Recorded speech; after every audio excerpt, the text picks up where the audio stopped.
Et bonjour à tous. Et bien aujourd'hui, une catastrophe. La ferme familiale est en train de tomber.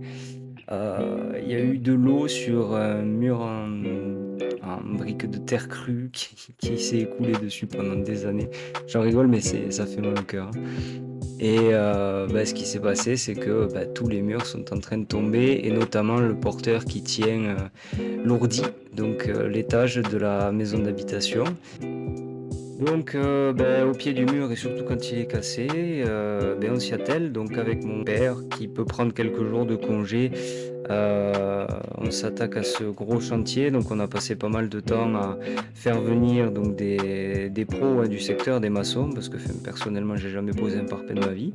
Je suis peintre, mais bon, après je m'intéresse un petit peu à tout. Donc on silence, on silence, on silence. On réfléchit à comment casser le mur sans le prendre sur la tête. Donc il y a tout un système d'étayage qui est mis en place. Le mur qui est sur la droite dans l'atelier est un porteur donc qui tient l'ourdi et qui permet d'avoir un peu moins de 2 mètres de largeur qui serait dans le vide, ou en tout cas étayé. Donc on bosse en étant serein, on va pas se prendre le plafond sur la tête, normalement. Inch'Allah, comme ils disent.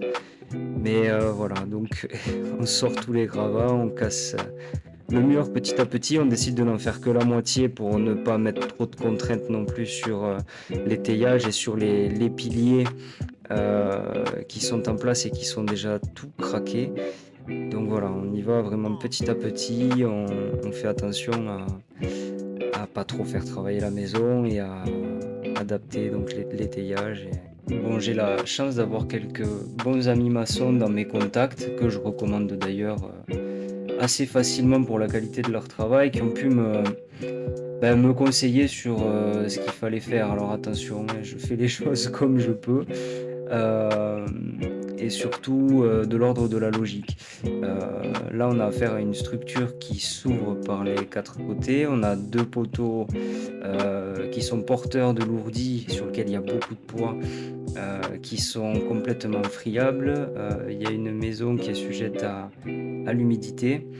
Tout un tas de facteurs qui font que dans la réflexion, j'essaye de réamener une cohérence à la structure.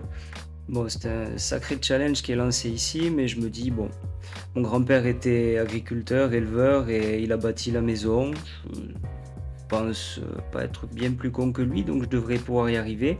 Le tout, ça doit être, j'imagine, hein, comme à l'époque, de faire de son mieux et vraiment prendre le temps d'essayer de faire les choses correctement, donc en fabriquant soi-même ses propres outils. Là, je suis en train de me faire un support pour tordre les tiges de fer qui vont être passées dans le béton, le torse.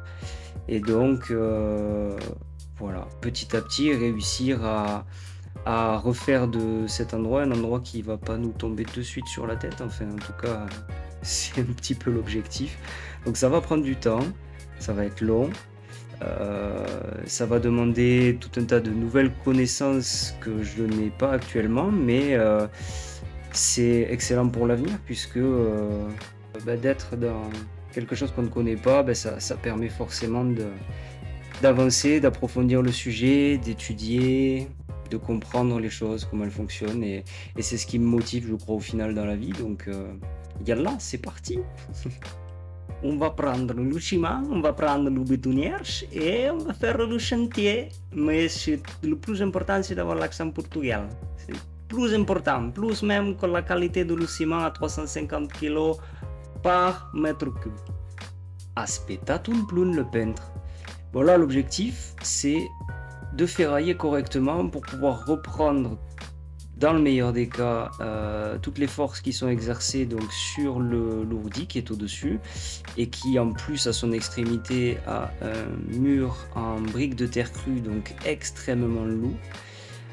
Donc je veux l'élargir. Là, vraiment le but, c'est d'élargir le plus possible le poteau pour qu'il reprenne sur la poutre existante et prendre une partie du mur pour ensuite y mettre des agrafes et refaire une jonction entre ces deux éléments qui se séparent.